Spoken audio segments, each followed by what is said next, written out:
So good evening to everybody that's joining us tonight. My name is 𝗟𝗍𝗂𝗃. I am the treasurer of Pennsylvania Lyme Resource Network.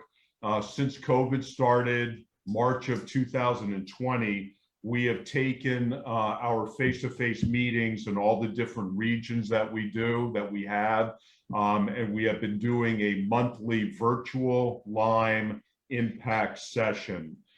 We have really the privilege and the luxury of being able to attract some of the best speakers in the industry from health, from medical, and we're really appreciative of being able to be a platform for individuals that are seeking answers and solutions for Lyme disease.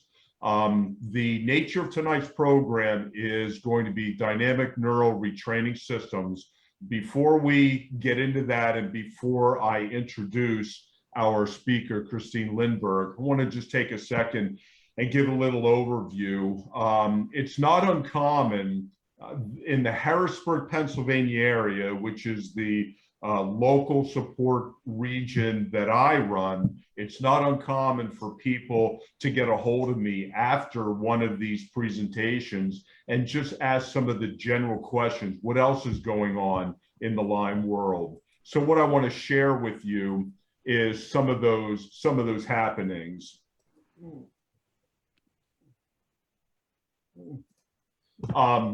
In terms of what is happening in the Lyme world, it seems as if there's a lot of attention. It seems as if there is a bit of interest on multiple different levels, whether it is on a federal level, on a Pennsylvania state level, Department of Health, or with Lyme legislation, but also it seems like the public and private sectors are starting to work together. So what I'd like to do is just really give an overview of some of the moving parts of what we're seeing. A lot of this certainly is national in scope. It really is as well kind of focusing on the state of Pennsylvania. So Lyme legislation in Pennsylvania, there are 4 bills right now that have been put out and put to committee. Of those bills, you can see House Bill 1033. This is the bill that previously, for the last couple of years, was House Bill 629. It is kind of used the nomenclature of the insurance coverage for Lyme disease. It also has provisions for protecting doctors if they're treating within the scope of their personal care and personal treatment using additional guidelines that are available to medical practitioners. It is now rebranded as House Bill 1033. Representative Kathy Rapp has put it out to her committee. It was approved in the House and it's coming over now to the Senate, I believe the Banking and Insurance Committee, for the Senate to look at it as well. Of the 4 bills going on right now, that is the bill that has the most traction from my vantage point. There's also Senate Bill 281, Senator Michelle Brooks. It is a continuing education bill for healthcare providers. So it allows a healthcare provider to get continuing ed credits, CMEs, specifically focused in the Lyme area in terms of specialization. House Bill 959, tick bites in school, which is the memo. You can go onto the pennsylvania.gov. You can go onto the website. You can read on these. We will be sending out a follow-up to this probably in the next day or 2, but you can go out and do your own homework to see what it is. So the memo is tick bites in school. Largely what the bill is, as well as Senator Brooks' bill, Senate Bill 603, it really is removal of ticks, family notification. There is some language around the testing of ticks and what would the mechanism be for that or not be for that. They are right now really getting information from stakeholders in the community to give input for that. I think the salient point here is Pennsylvania Lyme, as most all of you know, unless you're new, we are the largest nonprofit in Pennsylvania, the largest 501c3. Our focus is Lyme disease. As you may know, we have 18 support group regions in Pennsylvania, volunteer support group leaders, and the nature of our volume, the nature of our impact, and just really the heft of what we bring in terms of experience, in terms of opinion, representing Lyme patients, families, providers. We are asked to comment on legislation. So a couple of points with this. This is somewhat common that somebody will say to me, this is great that this is happening. It is a double-edged sword because legislation is only as good as how it is written. And so we are very concerned with making sure that legislation is written in a way that truly does protect the interest of Lyme patients and Lyme families and stakeholders in the state of Pennsylvania. We want to make sure that multiple guidelines for Lyme care are being addressed. We want to make sure that it is open architecture to allow for a disparity of opinion, to allow for medical professionals to be able to make, individual decisions, to allow for, if you're a family, if you're a parent and a child does get bit, that some of the flexibility is embedded in the language of the bill to really give you a little more control of what happens, within the scope of how these get written. So we have seen other states that have had Lyme legislation and the language just really wasn't good for Lyme patients. So our role has always been, and we've kind of always looked at our charter as protecting those that have Lyme and those families to make sure that the legislation is written in a way that it's not harmful to the individuals that it's really meant to protect. So in the next slide here, there's a lot of public and private collaboration going on. The Department of Health and Human Services, United States government, is working on a public-private partnership with the Stephen and Alexandria Cohen Foundation. It's a $25 million grant over 3 years. It's called Limex. It's the Limex Innovation Accelerator. This is pretty exciting stuff. And the reason is they want to promote innovation in Lyme and other tick-borne diseases. There are 3 platforms that they are trying to build in terms of education, and that's prevention, diagnosis, and patient outcomes. So the way that this has been cobbled together is they're holding healthathons. The first Limex healthathon was in the area of prevention, as you see there at the bottom, to raise awareness, recognizing signs and symptoms of Lyme. How do you recognize you were bitten by a tick? What do ticks look like? What do you do if you are bitten? How do you seek medical care? How do you go about getting that care? And so the way they went about this, which is pretty ingenious, is if you know anything about coding and information technology, hackathons, a lot of companies would get together a lot of coders in a room for a weekend and say, you've got 48 hours to write code to come up with and solve this problem for this particular technology issue. Well, that's how they went about with this. They did a healthathon. They opened it up to the public. You had to get nominated to be selected to compete. And then in that competition, they picked finalists that would then compete to actually then get chosen so that the Limex group would promote that message. So here's what PA Lyme put together. You're going to notice, if you want to do more homework on this, go to our website, You can look at Tick Check Challenge. You can look at Tick Check Challenge and what was put together. And really, kudos to Jill Wickner, kudos to Amy Teal, kudos to Invisible, and what they brought to the table for designing this. We had put together 3 or 4 concepts that we wanted to introduce to Limex to be able to go to the schools. Early detection for young children is vital. So under the age of 10, early detection is extremely important. With children and psychiatric Lyme, neuropsychiatric Lyme, cognitive disorders, if a child under the age of 10 is misdiagnosed, not diagnosed, it can be very detrimental to that child's health, mental health, as they get older.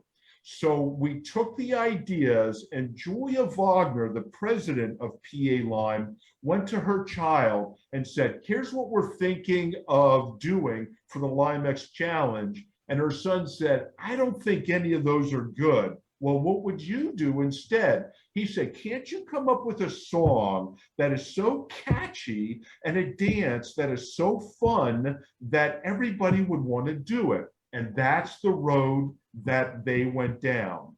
So what I'm going to encourage you to do is go onto our website, watch the video, download the song. There's a great little dance. You can upload your own video, and we have classroom school children doing this. We've got Girl Scouts that are doing this, and then you can post it to your site and help this thing to go viral.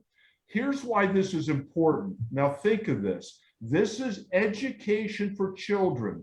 We want to get access to Boy Scout leaders, Cub Scout leaders, Girl Scout leaders, coaches for girls soccer, coaches for outdoor sports, individuals that work with children for the outdoors, farmers, hunters, anglers.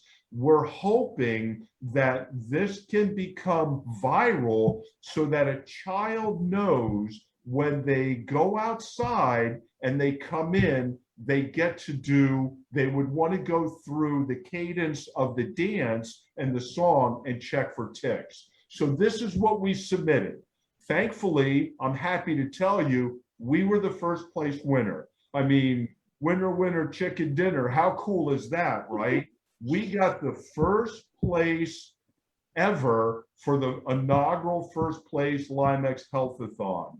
The reason this is awesome is that it's going to get recognized on the Health and Human Services website, social media. Dan and the Invisible Band, Lewis and Dan, the 2 individuals you saw on the previous slide, they got recognized. They're helping to promote it. It'll be on YouTube along with some of the other finalists.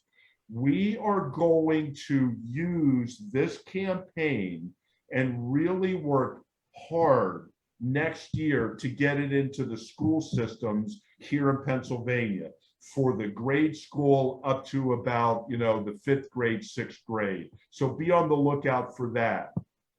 So with all of that, I want to turn to one last thing. The Lyme legislation that I talked about earlier, we have shifted our strategy.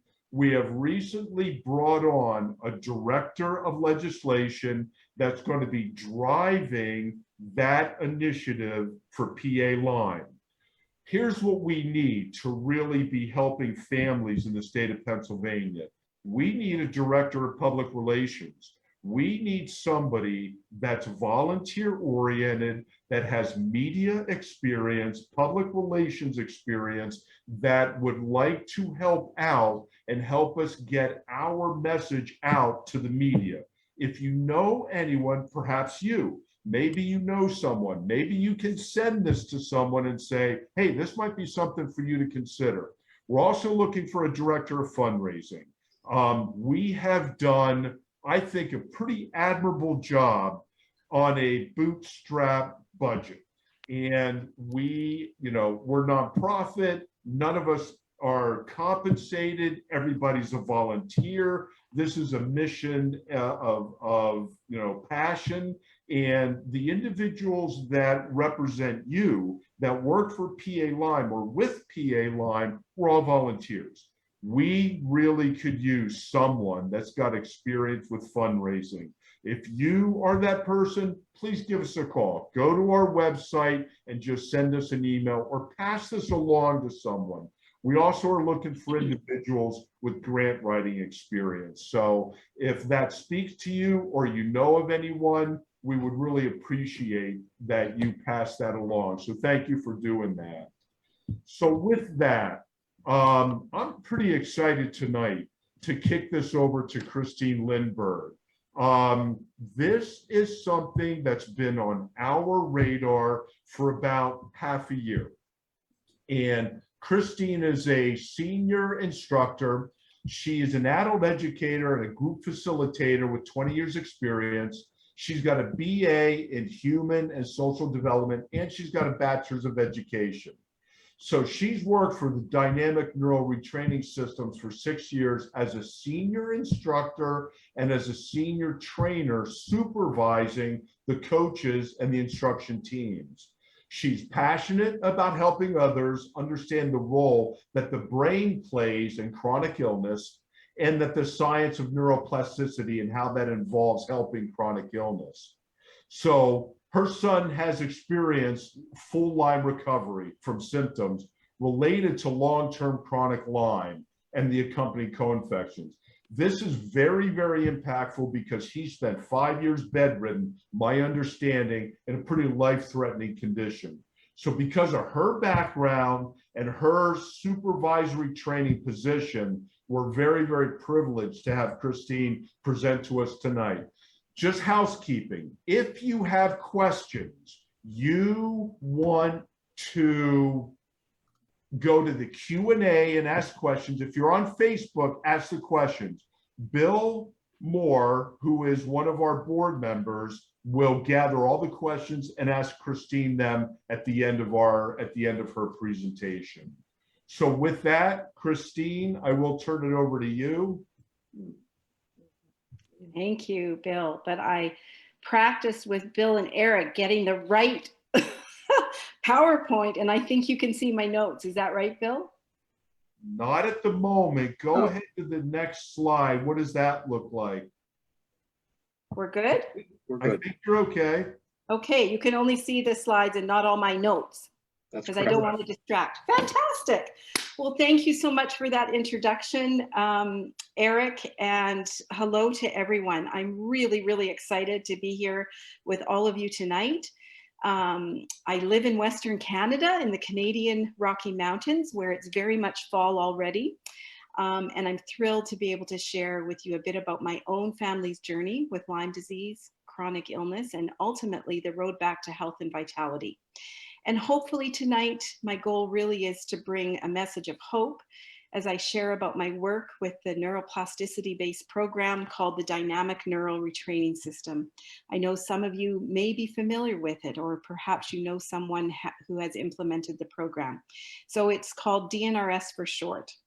So I know that tonight, so many of you are suffering with, the devastating impact of tick-borne disease and all of its accompanying complications and other diagnoses. Or perhaps you're attending tonight on behalf of a loved one or a friend who is suffering. Likely you will have tried many treatment modalities. I was talking to Eric and Bill about all the things people try, all the angles, people searching for improvement to health. And you've searched high and low for answers. I know that because, as Eric said, our son Riley at the age of 15 became very ill and bedridden with Lyme and co-infections for 5 agonizing years. And I know that's short in some people's journey with Lyme. But for 5 years, we turned over every stone and spent hundreds of thousands of dollars seeking various treatments. And I know that will be familiar to people. He was diagnosed along the way, as well as with Lyme. He suffered with POTS, chronic inflammatory response syndrome, so mold illness, food sensitivities, temperature dysregulation, sensory issues, multiple chemical sensitivities, chronic pain, numerous neurological symptoms, and the list goes on and on. I'm delighted to say that Riley is now 28 and fully recovered and thriving. And I know it's not a word that is too common when you talk about someone with Lyme and co-infections to talk about fully recovered. Often there's an ebb and flow and you make some progress, but you're still struggling with symptoms. I'm here to share about my work with DNRS and the unique approach to healing that was so profound and life-changing for Riley, but also I did the program as well, as I realized that I too was suffering and had been for really my whole adult life with numerous chronic symptoms that I limped along with. At one point, I'd been diagnosed with chronic fatigue, irritable bowel syndrome, food sensitivities. I suffered with chronic pain issues and muscle and joint pain. And then from the years of being Riley's full-time caregiver, and I'm sure some of you can relate to that, fatigue and anxiety and some PTSD issues. So, that's a mouthful. Our journey with the DNRS program was in fact a family affair, and others in my family have also benefited greatly. So it's really been a whole family affair for us.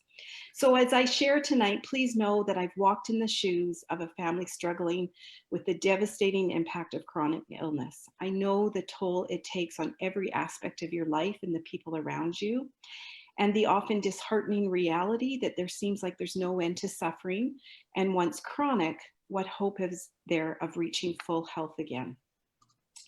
As Eric said, I won't bore you with all of that, but I'm an educator by training. And without a doubt, my work as a DNRS instructor and a senior member of the DNRS team, it truly has been the most rewarding work for me, supporting people to implement the tools of neuroplasticity to get their health and lives back and to help end suffering. We went through so much as a family, and if I can do one small thing for anyone to lessen their suffering, that's really where my heart and passion lies.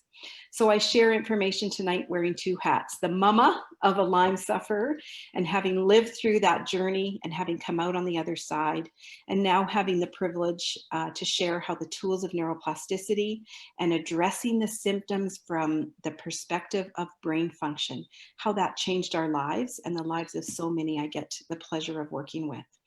So some of you may have know of Annie, maybe perhaps you've heard her speak, perhaps you've seen her book, but Annie is the founder of the DNRS program, and she too suffered with chronic symptoms.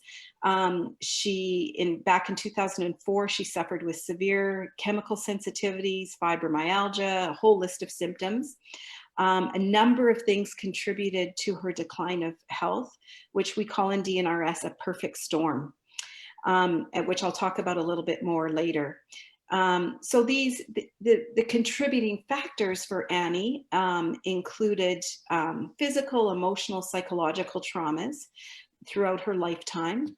But at the time she got sick, she was working in an office environment where she was exposed to mold and chemicals. And she also was in several motor vehicle accidents. And then her perfect storm led to kind of a tipping point where her illness really progressed. You know, while working in that unhealthy building, she developed headaches, muscle and joint pain, muscle twitching, insomnia, and heightened sense of smell, extreme sensitivity to chemicals and products, extreme brain fog, so she had to stop working. So I'm sure familiar to many of you, that rabbit hole you go down as you get sicker and sicker. Of course, like so many, she underwent thousands of dollars worth of treatment and investigation, and her symptoms just continued to get worse. So Annie, she intuitively knew that something wasn't working with her brain. She knew that her brain was involved. And through her own research and her own journey of recovery, she created DNRS in 2008 for people suffering with chronic illness and what is called limbic system impairment. So you'll hear me use that phrase quite a bit tonight. She was able to pull together various aspects of brain science, the relatively new field of neuroplasticity, and create usable tools to put this science into action. So the tools of neuroplasticity have been used successfully in other areas of medicine, for instance, with stroke patients. And now we know these same tools can be applied to people suffering with chronic illness. So it's a really exciting field and a really exciting time to be sort of on the cusp of some changes. We know that when the limbic system area of the brain, which I'll be talking about, this is the primitive part of the brain, when it's in crisis mode, it's involved with many complex and often hard to treat conditions, including Lyme disease and all of its accompanying symptoms, conditions, and diagnoses. So that's a bit about Annie. So my primary objectives in the next little while is I hope you leave tonight's session and that you will learn how various forms of trauma and can relate that to your own experience can impact the brain. In particular, the limbic part of the brain and how limbic system impairment is involved in many forms of chronic illness. I hope you'll have a little bit of an understanding how the science of neuroplasticity can be used to improve and often reverse the symptoms involved with chronic illness, including those associated with Lyme and tick-borne disease. I'm hoping you'll learn how the DNRS program addresses limbic system impairment. I'll just give you a taste of what we do with DNRS and how it ties to neuroplasticity. And really, it doesn't matter how severe your symptoms are or how long you've been suffering. The tools of neuroplasticity are available. And I hope you'll leave just a little bit curious about how your own journey with chronic illness and the many symptoms that you're experiencing relate to what I'm talking about in terms of brain function, and just leave with a sense of hope and encouragement, and perhaps to look at your symptoms from a new perspective. So that's my goal. And overall, you know, always just my passion and desire to connect, knowing that I know how much everyone goes through with this diagnosis and living with it chronically. Okay, so let's start by learning a bit about the brain. So the brain is the control center of optimal health. We don't always realize that, and drives the functioning of all systems of the body. So you can see a picture of the brain there. The limbic system is the colored part there. It's the primitive part of the brain that is often described as the feeling and reacting brain. It is a part of our primitive defense mechanism, and it's really the primary player in the fight, flight, or freeze response. So the limbic system, it interprets, it categorizes, and it sorts all the input coming in. Sensory input, emotional input, internal input, what's going on within as well. It filters billions of bits of information that we experience at any given moment, just constantly filtering, categorizing. And the limbic area of the brain, because it's the primitive part and attached to our fight, flight, freeze response, it's categorizing information coming in into two distinct categories: threat or no threat. Is this safe or unsafe? And really, this is generally an involuntary and conscious process. We're not constantly doing that on a conscious level. The brain is doing that constantly as things are coming at us. But when this part of the brain gets injured, this filtering process can become impaired and start to misinterpret and categorize even non-threatening or no longer threatening information as dangerous or threatening. So it's like the system goes rogue. So we'll talk a bit more about that. So the areas of the limbic system, and I'm sure many of you have done lots of reading around the brain as you've you know, we become our own health advocates and our own experts on our conditions and trying to find answers. So I'm sure many of you are, and some of you may be medical professionals, and you could talk circles around me on this. But the area of the limbic system that we are focused on in our work in DNRS is the amygdala, the hippocampus, hypothalamus, and the cingulate cortex. So the structures in the limbic system, so let's just look at the amygdala, for instance. So I like to call it the reactor. It responds to threat with a flight, fight, or freeze stress response.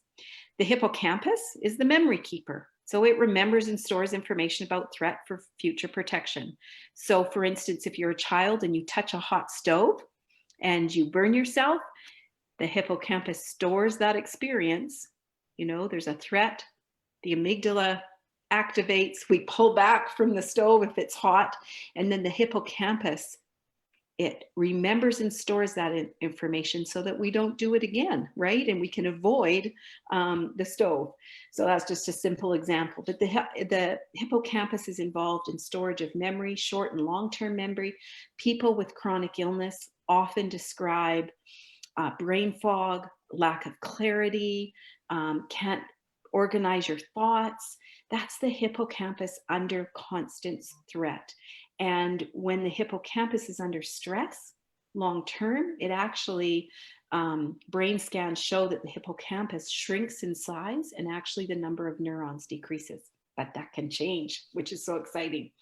The hypothalamus is the internal chemist, and it helps regulate all of our bodily functions, appetite, temperature, release of hormones, and it's actually more powerful as an internal chemist than any pharmaceutical we could take. So we really want to tap into getting the hypothalamus working as efficiently and appropriately as possible. And then the cingulate cortex is kind of like the director or the gatekeeper. So it focuses on internal and external threats to your body, and it becomes impaired with ongoing stress and trauma. So you can imagine with the ongoing effects of chronic illness, chronic symptoms, disease patterns, mold toxicity, Lyme infection, viruses, what happens is that gatekeeper, it's constantly, I don't know if you can see me, but the gatekeeper, if you can imagine, you know, when you leave when you come and go from a parking lot, a paid parking lot, often there's a bar across, right? And it's the gatekeeper to make sure you don't leave till you pay. Once you've paid, it goes up and then you can go through. The cingulate cortex is kind of like the gatekeeper, and it's deciding when to open the gate and send a message to the amygdala and the rest of the limbic system, there's danger here, so that the brain and body can respond.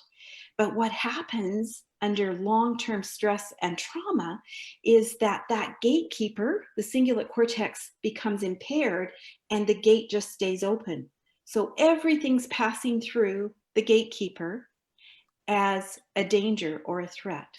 So you can be thinking about your own symptoms and how it's just a constant, right? And the brain is in this constant state of threat, threat, threat.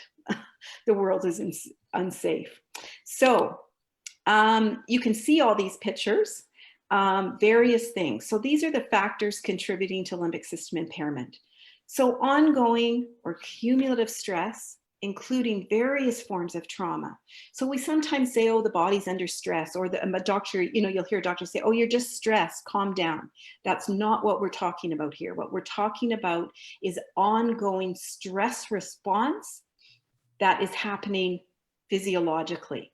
So ongoing or cumulative traumas or stressors, such as you can see there, viral or bacterial infections, which, you know, include Lyme disease, you know, all the co-infections, Epstein-Barr, whatever it might be, exposure to chemical or mold, physical injury, extreme emotional or psychological stress, as well as many other forms of trauma, can cause threat circuits deep within the brain's limbic system to start firing erratically and more rapidly. So this is the brain's, the stress response to trauma or a stressor is the brain's innate response. And it's important, we need that, right? However, in some cases, the brain's limbic system can get stuck in that chronic fight, flight, or freeze response. And then that's when symptoms persist and the brain becomes impaired. So that's quite a picture. We actually get storms like that in Western Canada.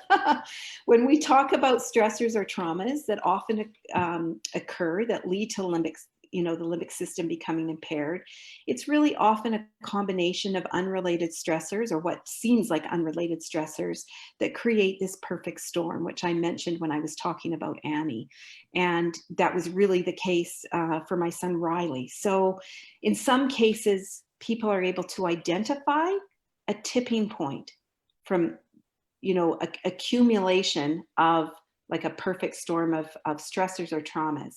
And then there's often a tipping point, and people can link that to the onset of illness, to a specific trauma or a series of traumas. While in other cases, sometimes the illness is more gradual and you don't sort of see a tipping point. For my son Riley, he dealt with, as a child, he dealt with a number of food sensitivities, but overall, he was really healthy and he was thriving as a high school student. When Eric was talking at the beginning of how much advocacy work you were doing to make sure there's education about recognizing, tick bites in children, that's very dear to my heart, just because of what we went through.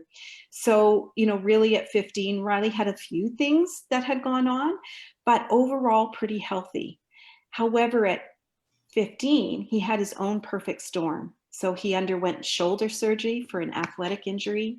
He got bit by a tick around the same time and was exposed to mold in our home.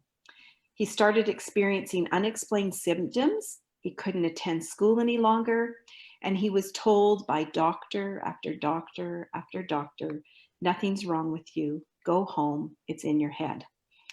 Tests came back normal, while at the same time he continued to experience more and more symptoms and became sicker and sicker. Of course, that led us to a Lyme diagnosis, and then a whole journey of trying to make sense of what was going to bring him back to health. So that gives you a description of a perfect storm and a tipping point. For others, you might be thinking, okay, how does that relate to me?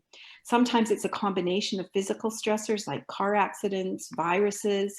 Really common people that come to our program with limbic system impairment and have been dealing with chronic illness have had mono, strep throat, Epstein-Barr, or bacterial infections, which you can all relate to, mold or chemical exposures, as well as emotional and psychological stressors. So for many, it's a perfect storm that leads to a tipping point where the brain and body can no longer cope. So this maladapted stress response is called limbic system impairment. The brain and body remain on high alert, even if the initial threat or the trauma is no longer present. A chronic maladaptive stress response can really be a key player, and this is what we see over and over and over again in people coming to our program. It can be a key player in many forms of chronic illness and ongoing symptoms that people experience, regardless of what the diagnosis is and regardless of how it's manifesting. If whatever a person's perfect storm has been has tipped the brain into this overfiring and protective state, then it doesn't matter how it's manifesting. We've got to get at the brain function and change that. So, of course, it can affect many systems of the brain and body. And often people say, yeah, but I got all these unrelated symptoms. And, my gut isn't working and my detox pathways. And my doctor says I have to detox from mold. And I think it's hormones. And so there's many things that it impacts.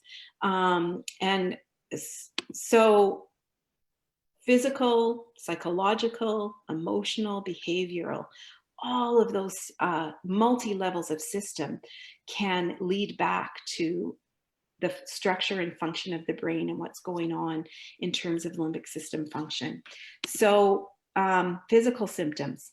I'm not going to read all of these, but I'm sure if you look at that list, you can see yourself or someone you love who's struggling with Lyme or chronic illness.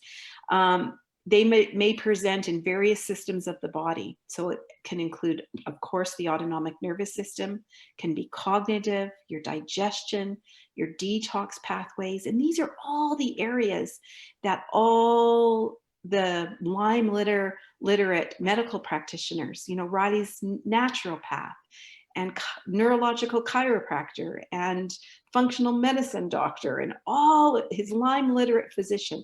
We're all working on all of these areas because Riley, I can tell you symptoms that he had in every single area here. And I'm sure you can relate. So physical symptoms show up. Emotional symptoms may be present as well, and you might be able to relate to this. So there can be an over or an under reaction to emotional stimuli. So it's really common. I hear participants that come to our program saying, I just go into a rage, or I feel just such a heightened sense of emotion, and I don't even feel like myself. Like, that's not who I am. Or there can be a lack of affect, and you just feel flat emotions. You can't feel anything. Even when there's, you know, something positive that happens, there's this low affect. And it's not your fault.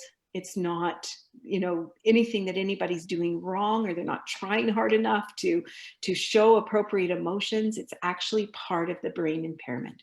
It can show up as depression or hopelessness, fear, mood swings, and difficulty, of course, in social settings and relationships. When you're hunkered down in survival, it's really hard to access, you know, what it would mean to be in the world. And psychological symptoms may present as what we call an exaggerated negativity bias. So people are saying, well, no kidding, I've been struggling for decades and I've emptied my bank account. My relationships are under stress and I'm still sick. So of course there's a negativity bias. But it's not really about, oh, that person's negative. What it is the brain has an innate negativity bias that is their evolution. It's evolutionary in terms of the brain to help keep us safe. So when there's tigers coming, you know, in olden days when this primitive part of the brain was operating full steam, if there's a tiger that you're running away from, you're constantly scanning. Is there threat? No threat. Am I safe or unsafe?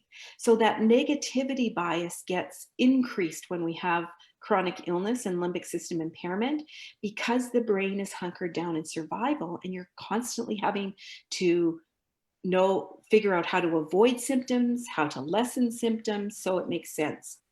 Oftentimes people describe intruding negative thoughts. Sometimes, unfortunately, with chronic illness, there's, you know, the devastation of suicidal ideation, and there's an extreme focus on safety and survival. Of course there is, because especially people with Lyme disease, right? There's been an assault from a tick bite, and now you're on high alert because the world feels dangerous to the brain, right? And so there's this preoccupation in the brain with real and also perceived threat. So those are some of the ways that the symptoms show up with people with limbic system impairment and who've been struggling with chronic illness and symptoms, whether it's for a short time or a long time. You know, just as an aside, we're starting to work and do research in the area of long COVID, post-COVID syndrome, because this is showing up for people who have perhaps cleared the virus from their body, but now they've had a tipping point and a perfect storm, and their bodies are going on to have long-term symptoms. So it's an example of how the body stays in high alert, even if the threat perhaps is no longer there. That's a whole other topic. Okay, so quality of life is impacted, right? There can be extreme isolation, unable to socialize, perhaps unable to work. Riley's quality of life went to, you know, almost zero. He was in a darkened room 24/7. His face was paralyzed. He couldn't feed himself, no daily tasks he was able to do on his own, and had so many sensory sensitivities that he just was hunkered down literally in survival in bed in a quiet room, so unable to participate in any daily activities or perform daily activities of living. And my heart goes out to anyone that has suffered in that way with their quality of life. So this guy looks pretty serious, right? One of the most important factors in treating limbic system conditions is to recognize that in many cases, the brain has been adversely affected. Although the brain is involved in the illness, limbic system impairment is not psychological in nature, and that is not what we're saying at all. The conditions do manifest physically throughout the body, and those with limbic system impairment are not delusional about their illnesses. They're not making up one more symptom or one more thing that's going wrong. But because the brain is implicated in the illness, recovery using neuroplasticity requires that the brain be involved in the rehabilitation and the healing process. And that's where the exciting part comes in. Rewiring the limbic system and regulating a maladapted stress response that's going on at an unconscious level will set the stage for healing to take place. And so in a great number of cases, we see, and we've seen over and over again in DNRS, it becomes the missing link in a patient's recovery from a number of chronic illnesses. And that's why I'm so passionate about this work. It doesn't feel like I'm doing work because I'm so passionate about supporting others because we've walked this long path. And so it's just really remarkable to share this with you tonight. So, there's all these, often when you're seeking medical answers, and many will be familiar with this journey, many systems of the body are affected and you're dealing with so many symptoms, some that feel unrelated, or maybe they come and go at times. And, on the slide here, I've just named a few, right, of some of the things that we see related to limbic system impairment. And I always like to say, as you're seeking medical answers for all of these things, it can feel like a game of whack-a-mole. So I don't know if any of you have played whack-a-mole at the fair or at an amusement park, but, for those of you, you can picture it. You get a big mallet, and then there's all these holes, and this mole pops up in the hole, and your job is to whack it down. But as soon as you whack it down, it shows up in another hole, it shows up in another hole, it shows up in a... So you're playing whack-a-mole trying to whack this mole. That's how it felt to us when we were trying to figure out what to do with our son Riley, what to treat.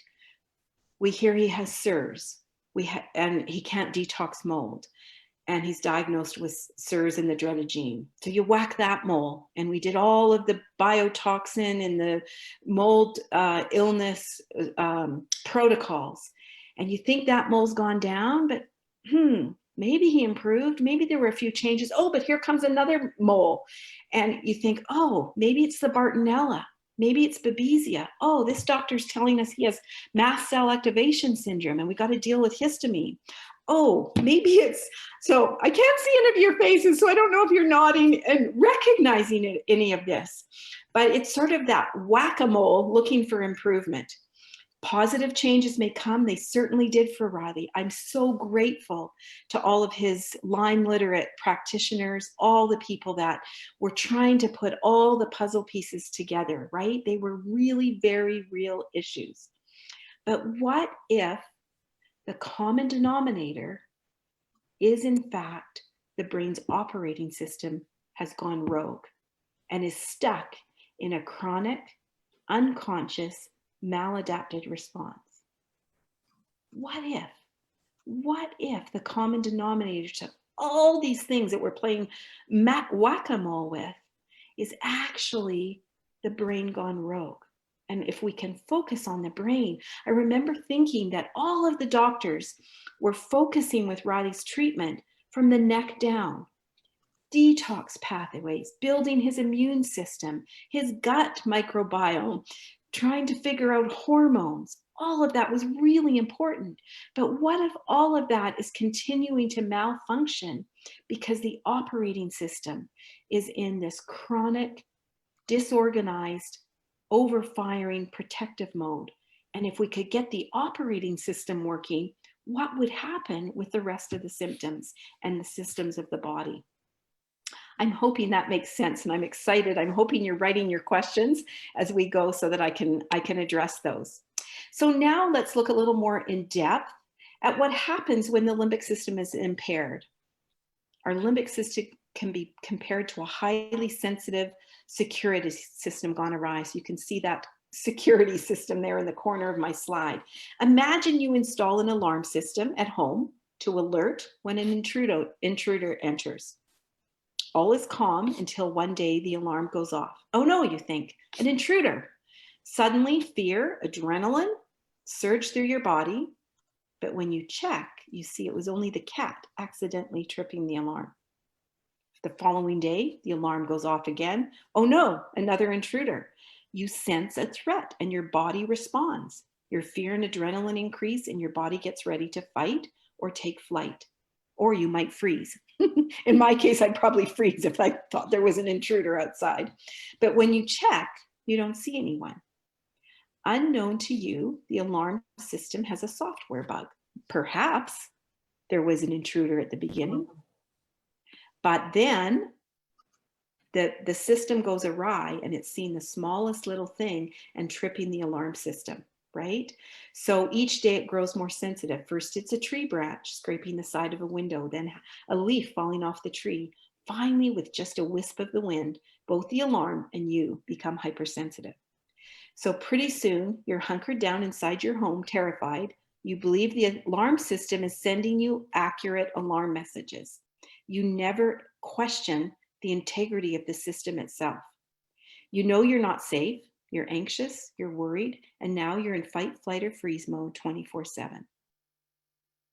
The scenario is similar to what happens in limbic system impairment or a maladapted stress response. The brain begins to send the body false alarm signals because there is or was an original threat. The brain, it misinterprets, and it categorizes those non-threatening signals as threatening, and it mobilizes the body into a fight, flight, freeze stress response. So the brain, like the alarm system, gets stuck in the on position 24/7. No wonder we're sick. It sends a message that danger is present, even perhaps when it's not, or the danger has passed. So what happens is there's a distorted threat evaluation, damage and disorganization or cross-wiring of the neural networks, and a maladaptive stress response. I'm hoping that makes sense. If I could see you all and take questions, I would. So it's important to note that the limbic system impairment is not, like I said before, it's not a psychological illness, but rather the result of trauma to the brain over time. So people in their search for answers often hear that it's all in your head, not at all. But it may be a result, and what I'm hoping you hear from tonight, it may be the result of what's going on in your brain, and that needs addressing in order to make further progress or see healing take place. The symptoms are real, and the impact on multi-systems of the body is often extensive. And the way out is addressing the maladapted stress response that is keeping the brain and body in a chronic fight, flight, freeze response.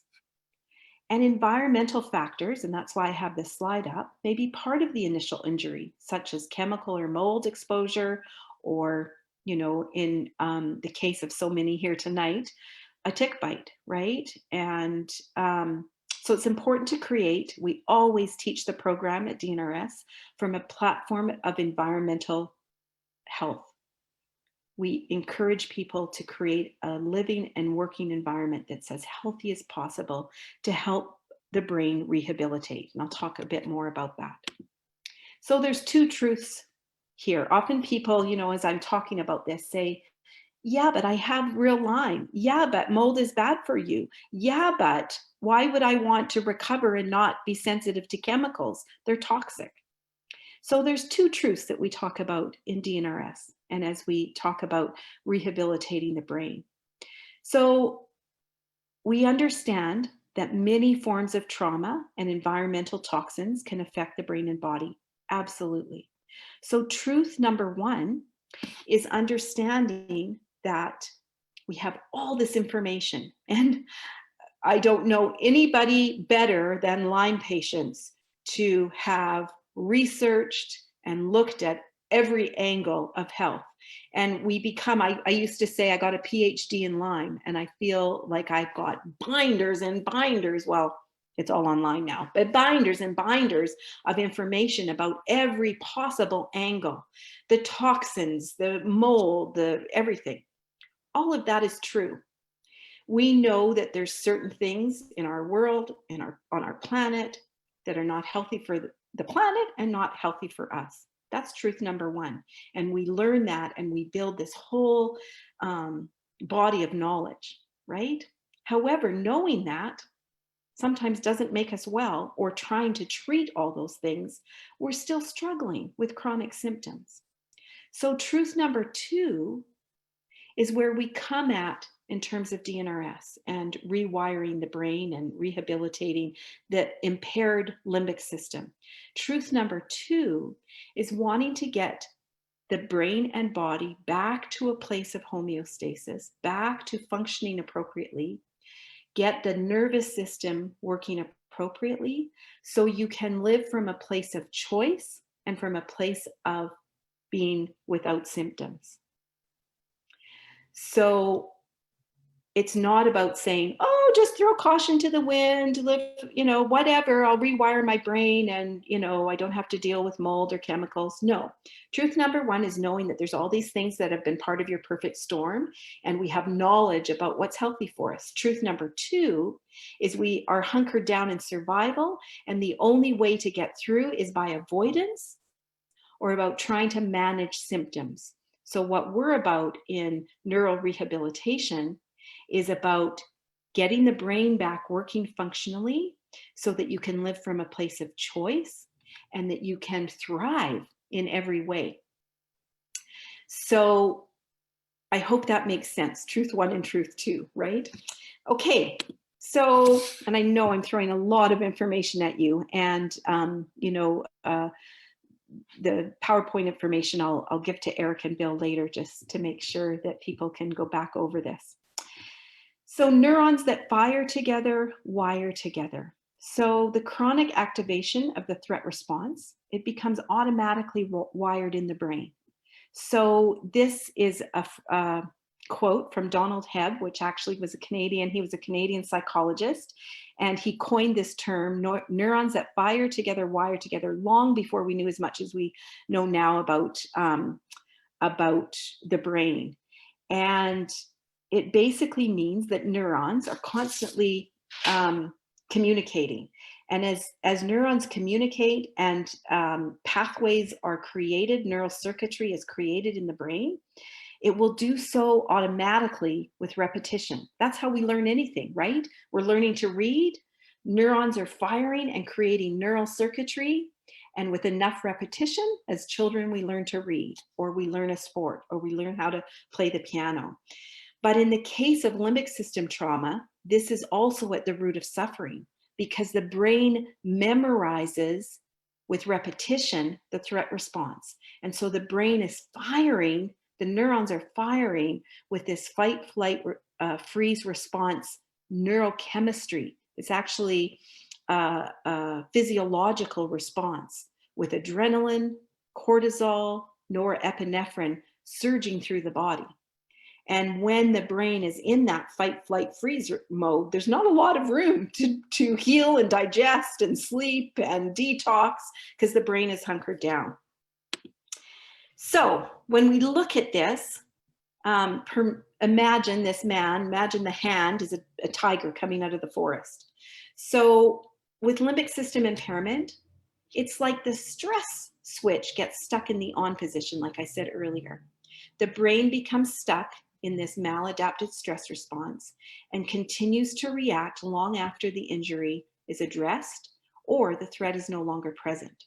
So say, for instance, you were running away from this hand, which is the hungry tiger. Your body would initiate a fight or flee response to get away from imminent danger. If you were a gazelle, you might go into freeze and just play dead and hope the tiger would go away. But adrenaline, cortisol surges to deal with the immediate threat. We all know that response. So if you're walking to get your morning coffee at Starbucks and a car swerves close to the sidewalk, your fight or flight response activates instantly before you even have time to think about to jump out of the way of danger. So the car might be the tiger.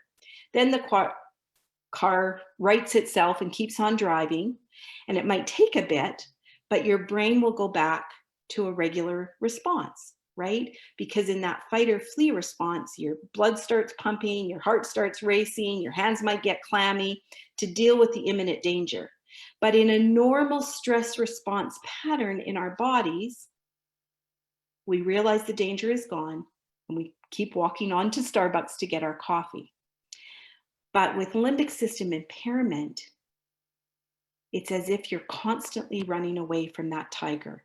In fact, the tiger follows you home, watches over you dinner, and sleeps with you. So with limbic system impairment and chronic illness, it's like we've brought the tiger home to live with us. So what does this cause? It causes what we call a limbic system trauma loop. So there's an initial trauma. Perhaps it's a tick bite. Perhaps it's a chemical exposure, whatever it might be. That activates an inflammatory response in the body and it impairs limbic system function. So everything kicks in, your hypothalamus, the amygdala, the hippocampus, causing all sorts of stress hormones. And then what happens is what we call limbic system, limbic system priming and kindling. So limbic system priming, and I think you'll recognize this. Limbic system priming is when you've got this going on, this trauma loop going on, and it takes less and less of a stimulus to create a greater and greater reaction. So you might say, yeah, I kind of started with, a few headaches, and now I have 24/7 migraines. Or, yeah, there were a few things I couldn't eat and I was sensitive to. Now I'm down to 4 foods. I can't eat anything. My body reacts to everything. Or it might be, for Riley, in the case of our son Riley, he started with a little bit of light sensitivity and he wanted the curtains closed. And then his brain was primed in that chronic stress response and this trauma loop going over and over again. In the body, it's not a trauma loop that you're directing, it's happening physiologically. The light sensitivity turned to sound sensitivity, and he was a little sensitive to loud noises, but that gradually turned into, he couldn't even stand us whispering in the room. He felt like he was being electrocuted. So that's limbic system priming, where it takes less and less of a stimulus to create a greater and greater response. So I'm thinking that probably a lot of you can relate to that. And limbic system kindling is when you might start with a couple of symptoms, right? And this is part of your perfect storm. You think, oh, I've got, food sensitivities. And then before you know it, it's like, oh, I've got constant headaches now. Oh, I've got numbness and tingling in my extremities. And so it's like the kindling of a bonfire. You have a spark, and then that kindling jumps over, and then you've got a new system of your body reacting and new symptoms. Oh, and then it jumps over here, and now you have mast cell activation, and now you have SIRS, and now you could fill in the list and fill in the blank. So that's limbic system priming and kindling. And then you can see the arrow, it just keeps, this is how the limbic system impairment gets entrenched in the brain, because it just keeps happening over and over in a trauma loop. So I've given you lots of information and all the ways that the brain gets impacted by trauma, by stressors, and what's happening in what we call limbic system impairment. So where's the good news? I better get to the good news, hey? So neuroplasticity, that's what we're all about in our program at DNRS. So we've talked about how trauma can impact the brain and cause neural circuits deep within the brain to get cross-wired and create this stress response, impacting all systems of our body, right? So to understand why the brain is so powerful and impacts our health, let's talk about neuroplasticity. I'm sure you've heard that word. Perhaps you've done other neuroplasticity-based strategies or heard your medical practitioners talking about neuroplasticity. We used to believe in science, in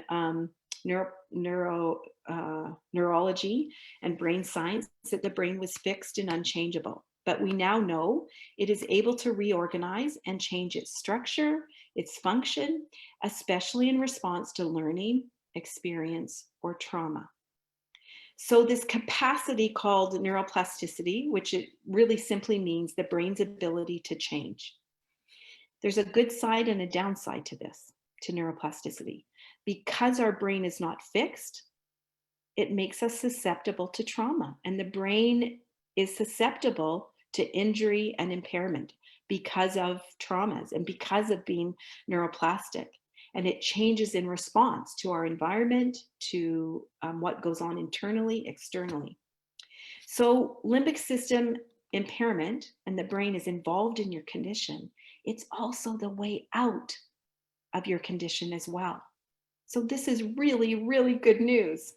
So in the Dynamic Neural Retraining System, we recognize the effect of trauma on the structure, the function of the brain, and we teach people how to use the tools of neuroplasticity to improve the brain's function and structure, which is just really exciting.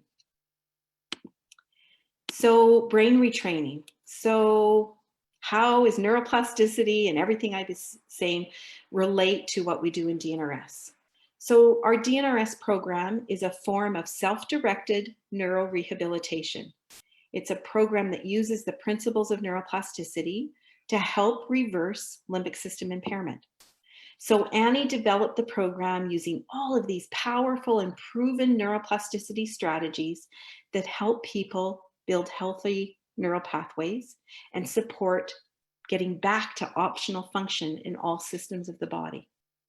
So rewiring the brain, that's a tongue twister, allows the body to move from a state of survival into a state of rest and digest. Doesn't that sound good? Where true healing can take place. And it doesn't matter, and this means so much to me to say this, it doesn't matter if your condition is mild or severe or how long you've been suffering. Harnessing the brain's ability to rewire is available to each and every one of us.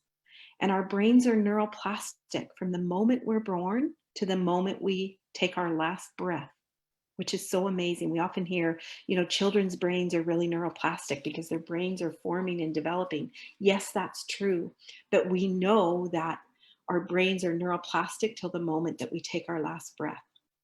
So really important, DNRS is not a denial of symptoms. Rather, it's an acknowledgement of the brain's involvement in your symptoms. And so rather than chasing the symptoms and playing whack-a-mole, DNRS addresses the system or the brain that is affecting the symptoms, excuse me. So that's in a nutshell, a little bit about the DNRS program. I know you probably, if it's tweaked your interest, you have a million more questions about what we do. The strategies that we teach allow you to do this at home. Like I said, it's non-invasive, it's drug-free, and it certainly does not replace the care of your medical practitioners. It's not in place of medical care. However, we often have people, and we're trying to change this. Our hope is to change this. We often see people at the very end of their road. They've tried everything. They've gone to every practitioner. They have done so many protocols. And some of those protocols, like in my son's case, Riley, really helped him get out of life-threatening condition, brought him back to the living world. However, he was not well. He was not thriving. He was still hunkered down in survival, managing his symptoms. So all of the treatments we did, I have the utmost respect for our medical practitioners and our Lyme literate doctors and the support we've had from so many. DNRS does not replace good medical care. However, lots of people come, they've said, I've tried everything. And if you are still struggling with chronic symptoms, you may want to consider, maybe I need to look at this from a different perspective. Maybe I need to think about the role my brain's function is playing in my ongoing symptoms and condition. Sometimes people come to DNRS because they can't tolerate any of the treatments that their doctor has suggested. Many, many clients that I've worked with say, I'm just coming to DNRS because I want to get my brain to the point that it will accept some of the remedies and protocols that my doctor is suggesting. Because again, see, the brain is seeing that as a threat. Even your small little dose of homeopathic or your small little dose of probiotic, the brain goes, no, danger, danger. So some people come to DNRS with that perspective. I just want to get to the place that I can tolerate my protocols. Oftentimes what we see truly is people say, oh my gosh, I recovered. I don't need any of those remedies anymore. Other people come and they're still doing other protocols, and there's a way to do DNRS alongside. So I'm going to stop talking now. I want you to hear from some of our past participants. So this is a little compilation video, and I think we'll still have time. I always talk more than I think I will. Still have time for some questions at the end. These are a few participants that have benefited from the program. So Bill, when this starts, can you just give me a thumbs up that we can hear it, that everybody can hear it? That would be great. My husband and I were on our honeymoon in Vancouver, and I was so tired I couldn't get out of bed. We came back and realized that we both had mono, and I never recovered. And also I have genetic testing that shows that I have what is called the dreaded 𝗍𝗄 gene, or the dreaded mold illness gene, which is supposedly the worst gene for people with mold illness to have. I had such severe food sensitivities when I was ill that I was down to less than 6 foods for a long period of time. I literally slept on either packs of ice cubes, all night, because my neck and my shoulders were so messed up. I'm on Tylenol 3s with codeine. I'm on Fiorinol. I had no energy. I didn't want to do anything. I didn't have the energy to help my wife clean up around the house. I didn't have the energy to cut the grass because I'm tired and lay down for a nap on a Friday morning and wake up 3 to 4 days later. This is my wheelchair. These are my Hot Wheels, and it keeps me reclined so that my blood pressure is more at an optimum level, because I'm vertically challenged. When I stand up, my blood pressure just drops, and when that happens, it makes your heart rate just shoot through the roof. 3 things that happened at once. I moved into a moldy house with 𝗭𝗵𝗄𝗃 black mold, and I also was treated by a doctor with prednisone at extremely high levels and had what was called prednisone poisoning, as well as a Benadryl overdose at the hands of a doctor who accidentally gave me twice the normal dose in one day that a human being should have. And within about a year, I was diagnosed with Lyme disease, and then just all sorts of weird stuff, sensitivities to light and to touch, to smells. I saw 45 medical specialists, and my husband and I figured that we spent between $100,000 and $150,000. I had several specialists say, "You are the toughest case I've ever seen." So then the search starts. Chiropractor, naturopath, homeopath, any old path. 25, 26 doctors later, almost $600,000. I went to the Mayo Clinic a few years ago, and they were really good at diagnosing the problem, but they don't necessarily know how to get you to the next step to recovery. And eventually, over time, it was a total of 35 different specialists. Other kinds of treatments that I have tried are a complete environmental medicine protocol with bioidentical supplements and herbs and whatnot to support my liver, dieted and juiced and cleansed and flushed my way to the moon and back 100 times. I'm so clean, I'm clean as a whistle. So technically, if that theory were completely true, I would be healed by now.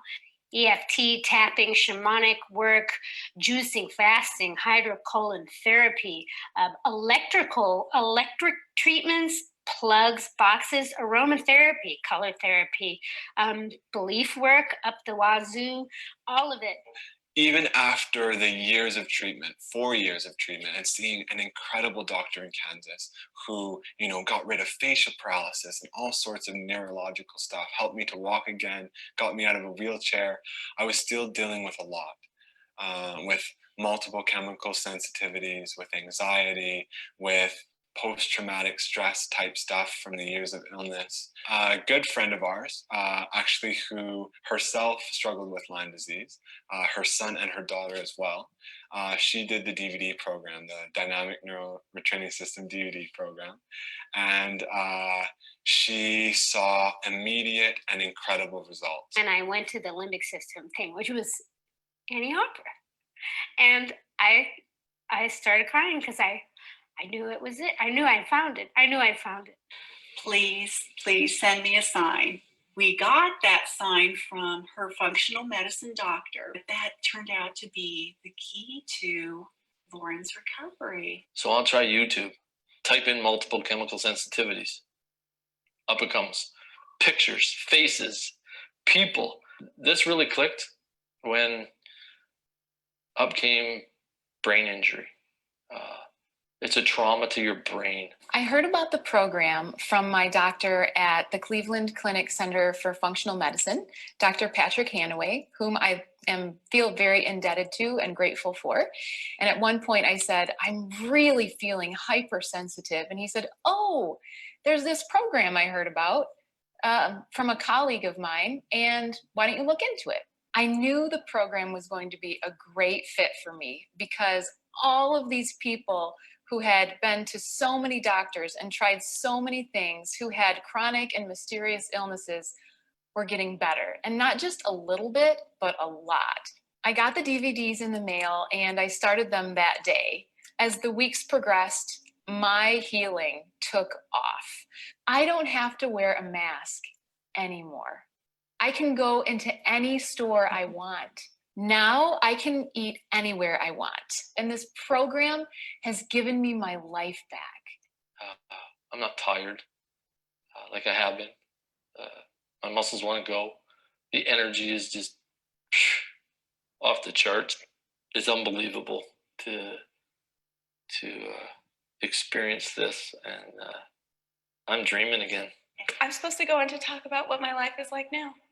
And well, of course, it's dramatically different. I'm sitting here, I'm talking to you. I'm not closing my eyes because it's too bright. I get to be who I want to be.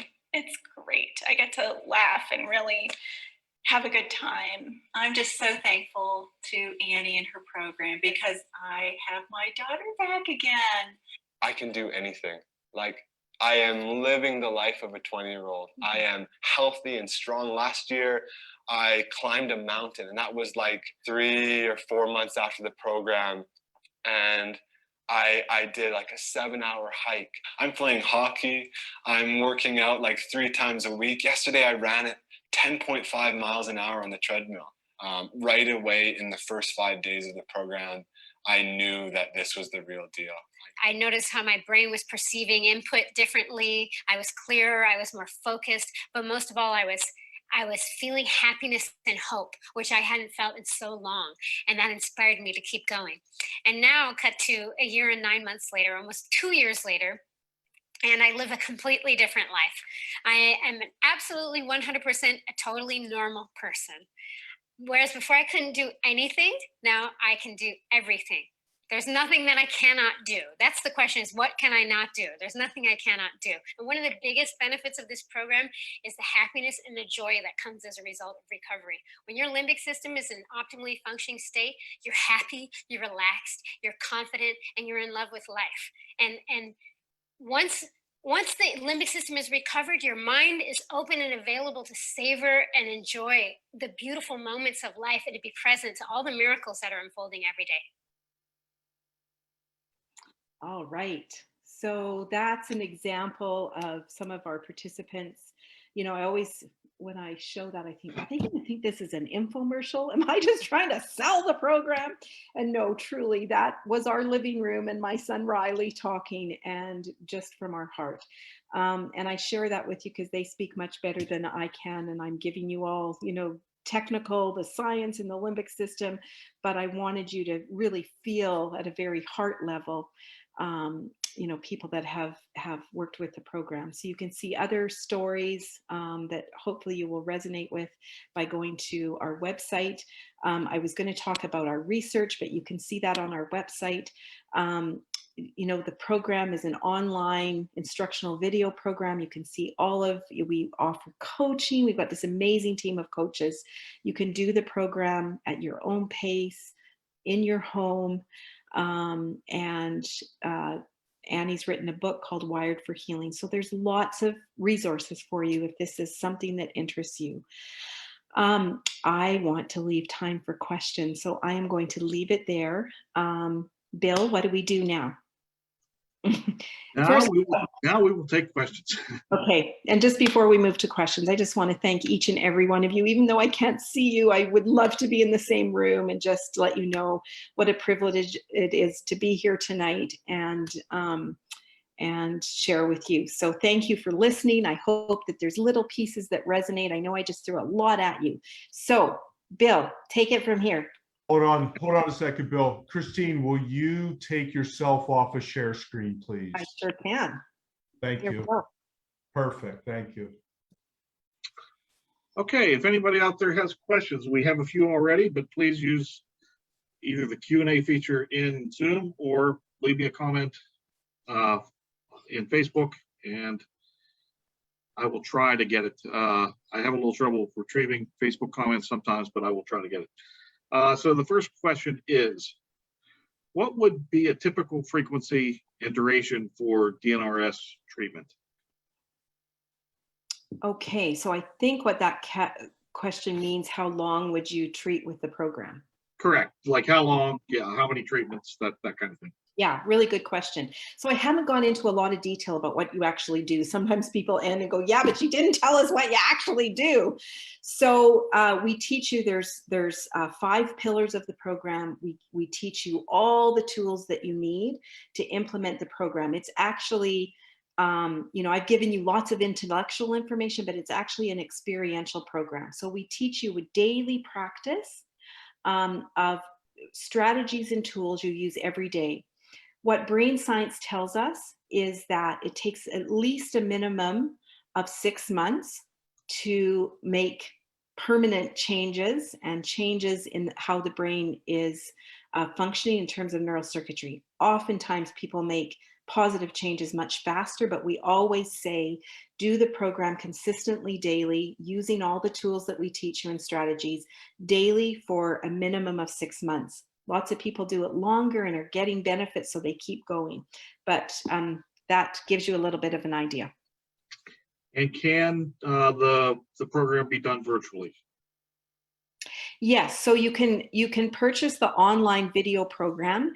At the moment, we have old-fashioned DVDs, and there's 14 hours in the basic program, and you can buy that with DVDs if that works better for you. Not for long, because you're lots of people say, I don't even own DVDs. Or you buy it online, and then you can do it at your own pace online. And then all of our supports, coaching is over the phone or Skype audio, and we have group support that you can join that's on Zoom. So everything's online for you to access. Yes. Okay, next question.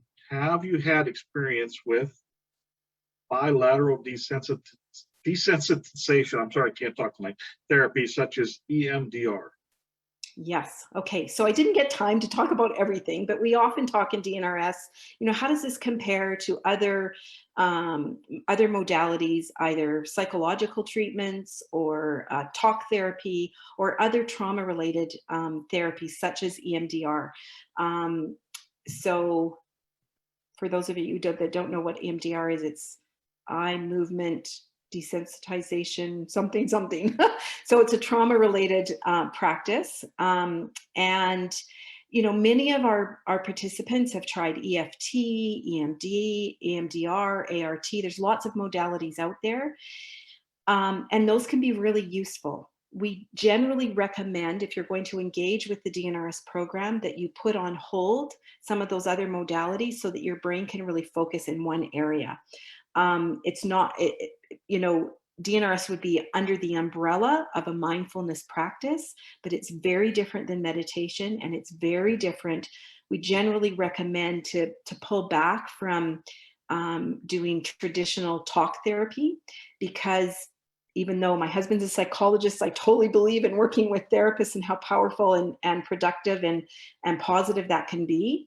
But when we have limbic system impairment, it's important to shift where our attention is and what we're talking about, and where we're placing our attention impacts how the brain is firing. So we're wanting to engage in specific neural rehabilitation exercises that we teach to help the brain prune away old pathways and build new neural circuitry. So it's very different than meditation and talk therapy. And yes, some of those other modalities can be very helpful, but oftentimes what we see is people say, yes, those were helpful, but I'm still not well. And so our approach is unique in that way. Okay, I have several questions about the amount of time someone would have to devote each day to this program. Okay. Was that all of it, or did they have? So that's Okay. can you do the program 1 hour per day is one of the questions. Yeah. Yeah. So like I said, there's 5 pillars of the program. So one of the pillars is really engaging in a mindset and kind of shifting your attention away from symptoms and focusing on rewiring your brain. That pillar is more a mindset that is throughout your day. Then we teach you strategies to use your thoughts, your emotions, and your behaviors in the service of rehabilitating your brain. And that's, you know, things you do throughout your daily activities, right? And we teach that so that you can incorporate that into your life and how you're moving and operating in the world. And then there's specific steps that we teach that is a practice that is done an hour a day. So that can be broken up into 2 15 minutes, 2 half hours. You work up to that. You don't have to be, you start where you're at. We have people that are bedridden, that are in dark rooms, and there's no way they could do an hour yet, but they work towards that. So that gives you an idea. There's a practice that's specific that takes, that we recommend you do for an hour a day, but it's not all at the same time, or it doesn't have to be. And then the other things are incorporated into what you're already doing in your life. Okay. Someone would like you to repeat Anne's full name again. What's the title of her book? And are there comprehensive books about DNRS? Yeah. So Annie has written a book. It's called Wired for Healing. And you can find that on our website. I'm assuming Eric and Bill, you'll give that information, right? So people can go back and read in more detail. We certainly can. Yeah. So the book is called Wired for Healing.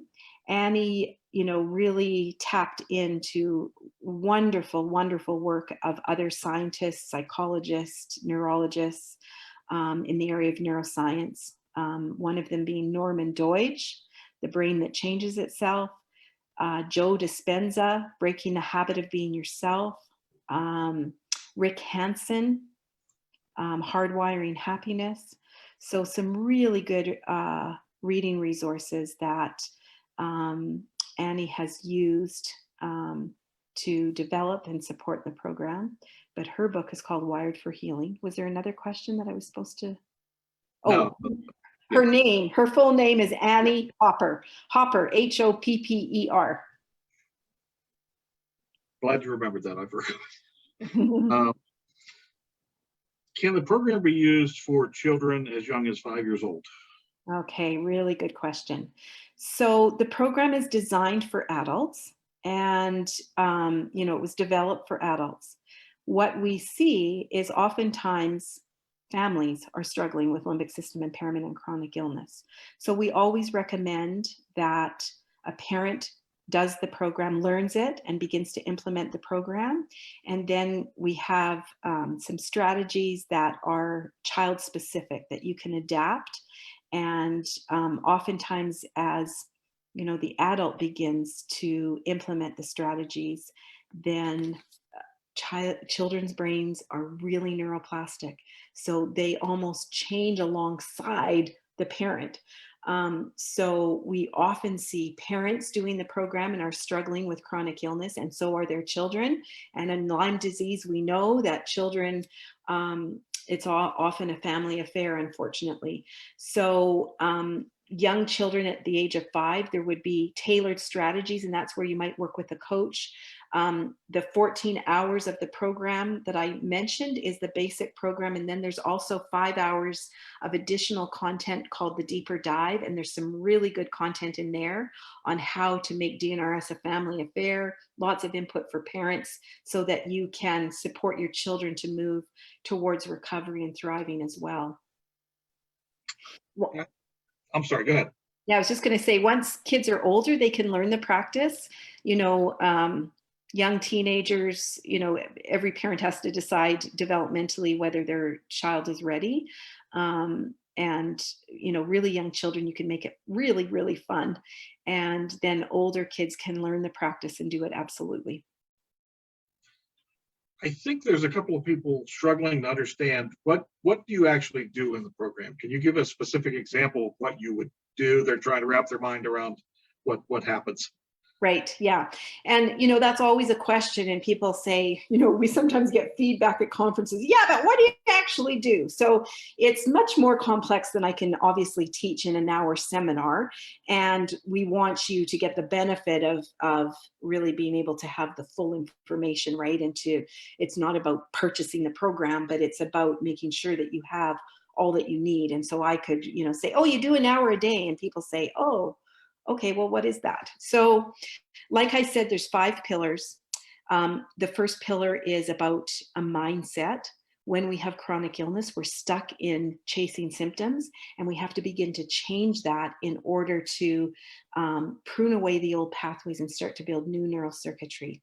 So there's lots of conversation about how you create a different mindset in your thoughts, in your behaviors, in your emotions. Then pillar 2 is about, like I said, we teach you strategies to be the curious observer about how your behaviors, your emotional patterns, and your thoughts are not your fault. They're part of limbic system impairment, but how they can serve to reinforce the pathways of illness, or they can start to shift so that you can build new neural circuitry. So there's lots of work in being curious about and becoming good at recognizing, okay, am I reinforcing old pathways here, or am I reinforcing the new pathways? And so that's what we teach you, like I said, to do that. And it's, you know, more complex than I can say here, but that's about using your thoughts didn't get you into limbic system impairment, but we can use the conscious part of our brain, the prefrontal cortex, to heal and repair the injured part of the brain. So we're taking advantage of how we can harness our behaviors, our emotions, and our thought patterns to bring the prefrontal cortex back online, to cool the limbic system and bring it back into regular function.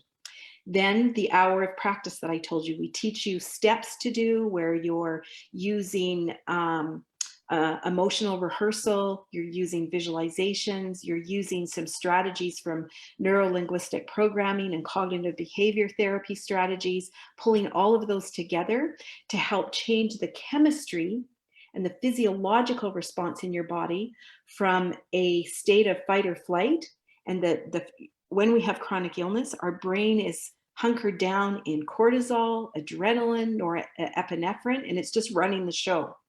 So we teach you how to use a practice that includes steps that changes that physiology and the neurotransmitters that are keeping those old pathways.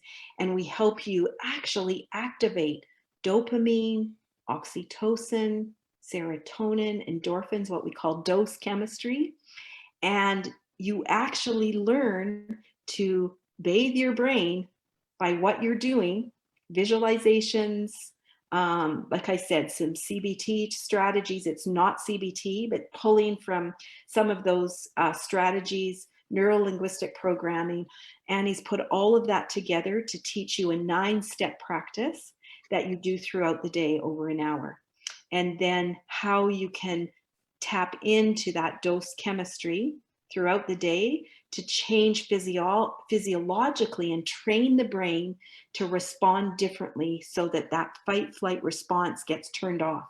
And when that alarm system goes off, that's when the body can go into rest and digest, and the systems of your body can come back online and start working. So I hope that gives you 5 pillars, lots to it. Of course, there's 14 hours of teaching that I can't speak to all here.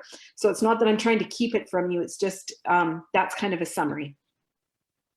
Okay, sounds good. Thank you for that. Yeah. Hey, Eric, I forgot to ask, do you want to say anything as a wrap up, or I think we're good to wrap up at this point.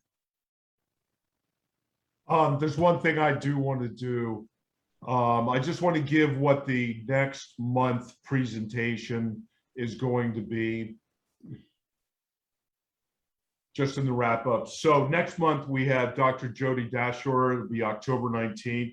This is looking to be a pretty fascinating topic as well. Biotoxin illness and the full recovery and maintenance of optimal health, chronic inflammatory response syndrome, mold, and Lyme tick-borne diseases. So October 19th will be next month's presentation. With that, Christine, awesome job. I've got people texting me back and forth, all night asking about this. That was powerful. That girl in the wheelchair, that was so powerful. It's unbelievable. So appreciate that you took the time to show that to us. So thank you very much. Look forward to talking to you again in the future. Yeah, and if there's any questions that come up, Eric and Bill know how to reach me, and you can, check out our website and connect with our staff. And just in closing, thank you for, inviting me and allowing me to share some of our own family's journey. And I wish you all the best. Yeah, thank you again. Thank you so much. All right, everybody. Bye-bye now. Bye.